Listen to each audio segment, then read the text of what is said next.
নমস্কার বন্ধুরা, শিউলি রান্নাঘরে সবাইকে স্বাগত। আশা করব তোমরা সকলেই ভালো আছো এবং সুস্থ আছো। তোমাদের সকলকেই রিকোয়েস্ট করছি আমার পুরো ভিডিওটা দেখার জন্য। আজ বানিয়ে নিচ্ছি কলা পাতা ইলিশ মাছ পাতুরি। তার জন্য নিয়ে নিয়েছি আমি পোস্ত, কালা শস্য, সাদা শস্য, লঙ্কা এবং একটু জিরে। কড়াই বসিয়ে দিয়েছি, তার মধ্যে দিয়ে দিচ্ছি 2-3টে কলা পাতা। কলা পাতাগুলোকে এইভাবেই চিড়ে নিবে। এখানে কলা পাতাগুলোকে তোমার আঙুলে পুরে নরম করতে হবে না, কারণ ডাইরেক্ট হিটে ও এমনিতেই নরম হয়ে যাবে। তারপরে দিয়ে দিচ্ছি আমি মাছ। তোমরা হয়তো ভাবছো এত কম মাছ কেন? কারণ আমার হাজব্যান্ড এই ভাপা পাতুরি, মানে ভাপা না, এসব পাতুরিটা ও পছন্দ করে না ঠিকঠাক। তাই আমি আর আমার বড় মেয়ে আর ছোটো মেয়ে তো মাছ খাই না। তাই মাথা আর 2 পিস মাছ আর কাঁকড়াটা একটু লুকাটা দিয়ে পেস্ট করে নেওয়া মশলাটা দিয়ে দিচ্ছি। বিশ্বাস করো বন্ধুরা, দারুণ টেস্ট হয়, দুর্দান্ত স্বাদ হয়। একবার ট্রাই করে দেখবে, কোনো ঝামেলা নাই। কলা পাতাটা জোগাড় করাই একটু টাউনের শহরে মুশকিল, তাছাড়া আর কোনো মুশকিল নেই। দিয়ে দিচ্ছি পরিমাণ মতো হলুদ, লবণ এবং তেল। তুমি আলাদা বাটিতে মেখে নিয়েও এখানে দিতে পারো, আমি একদম ডাইরেক্ট কলা পাতাটাই মেখেই নিচ্ছি।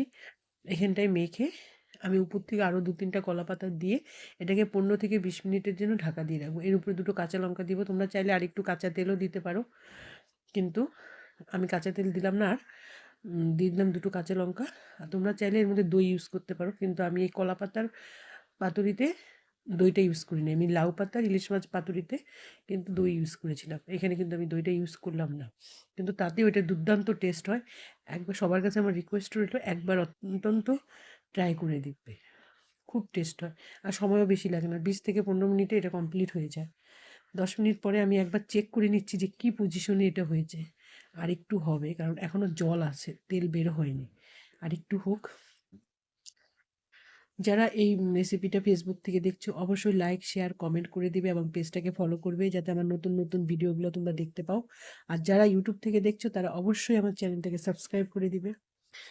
আরেকবার দেখি, এই হয়ে গেছে, পাতাগুলো তো পুড়েই গেছে, দেখাই যাচ্ছে, তার মানে হয়ে গেছে, যে জল পুরো শুকিয়ে গেছে, এবার তেল দেখা যাচ্ছে। এই জায়গাটা একটু কষ্ট হয়, নতুন হাতদের জন্য হবে। এটাকে আমি ডাইরেক্ট পাতা দিয়ে পাতাগুলো উঠিয়ে এটা প্লেটের মধ্যে উঠিয়ে নিব, কারণ এটাকে আমার উল্টোতে হবে। একটু ধৈর্য ধরে ট্রাই করে এটাকে উল্টে দাও, এই যে এরকম করে উল্টে যাবে। ভয় পাওয়ার কিচ্ছু নেই, লাগলে গ্যাসটাকে অফ করে নিবে, তারপরে বেরোবে। এইভাবে বানিয়ে নিবে কলা পাতা ইলিশ মাছ পাতুরি। অন্য যে কোনো মাছে তোমরা এইভাবে পাতুরি করে খেতে পারো, দারুণ টেস্ট হয়, দুর্দান্ত স্বাদ হয়।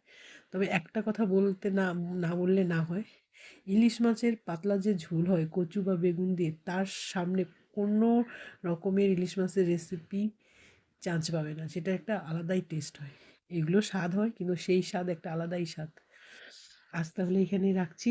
তোমরা সবাই ভালো থাকবে, আমার ভিডিওগুলোকে দেখবে, লাইক, শেয়ার, কমেন্ট করবে এবং পুরো ভিডিওটা দেখবে, একদম ফার্স্ট থেকে লাস্ট পর্যন্ত দেখবে।